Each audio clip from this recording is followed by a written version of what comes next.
दोस्तों, लोकसभा स्पीकर ओम बिरला के सदारत में वक्फ बोर्ड संशोधन बिल पर सुधार करने के लिए दीगर पार्टी के सांसद आज एमआईएम पार्टी के प्रमुख बैरिस्टर जनाब असदुद्दीन अवैसी साहब से मिलकर चर्चा किया है। दोस्तों, आप तस्वीर के जरिए से देख सकते हैं, क्योंकि दोस्तों असदुद्दीन अवैसी साहब एकलौते ऐसे सांसद हैं आज तक कोई इनकी बातों को गलत नहीं ठहरा पाया है। मेरे दोस्तों, मेरे बुजुर्गों, मैं आपसे पूछना चाहता हूं, आप सवाल करिएगा कांग्रेस पार्टी के उन लोगों से जो आपके दरमियान में आकर के वोट मांगते हैं। उनसे पूछिएगा कि जब हमारा देश आजाद हुआ उस वक्त हम सरकारी नौकरियों में 30% हुआ करते थे, लेकिन आज अगर हम सरकारी नौकरियों में 1% भी नहीं है तो उसका जिम्मेदार कौन है? मेरे दोस्तों, मेरे बुजुर्गों, मुसलमान हर दिन पिछड़ता गया, हर समाज आगे निकल गया, लेकिन मुसलमान पसमानदा होता गया। जब गैर सियासी तंजीम के लोगों ने दबाव बनाया, हुकूमत वक्त से कहा कि मुसलमान पिछड़ रहा है, तो इस देश में हुकूमत करने वाली नाम नहाद सेकुलर पार्टियों ने कभी सच्चर कमेटी, कभी रंगनाथ मिश्रा कमीशन, कभी गुंटू कमीशन, कभी महमूदुर रहमान कमेटी बनाई।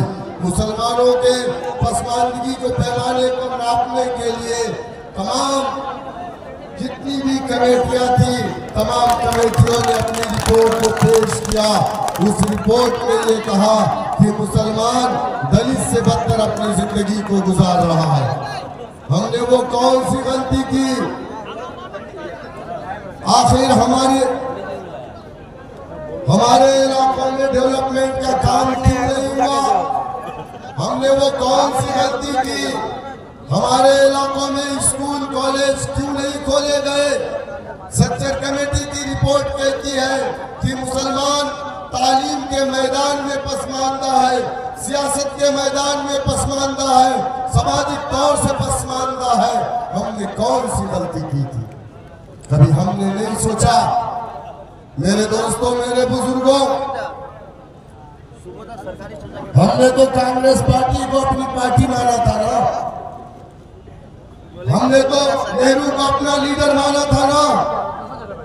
हमारे बुजुर्गों ने जो कुर्बानियां इस देश के लिए की, उलमाए किराम ने अंग्रेजों के खिलाफ जिहाद का फतवा दिया।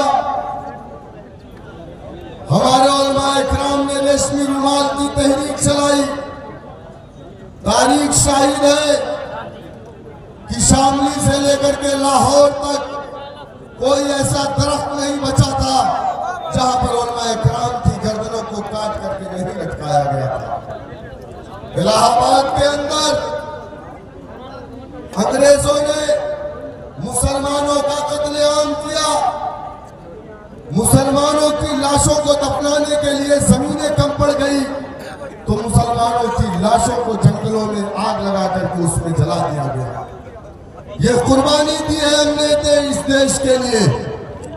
लेकिन जब हमारा देश आजाद हुआ, हमारे बड़ों ने कहा ये कांग्रेस पार्टी इस देश को चलाएगी, और कहा कि इंसाफ की बुनियाद पर यह देश चलना चाहिए।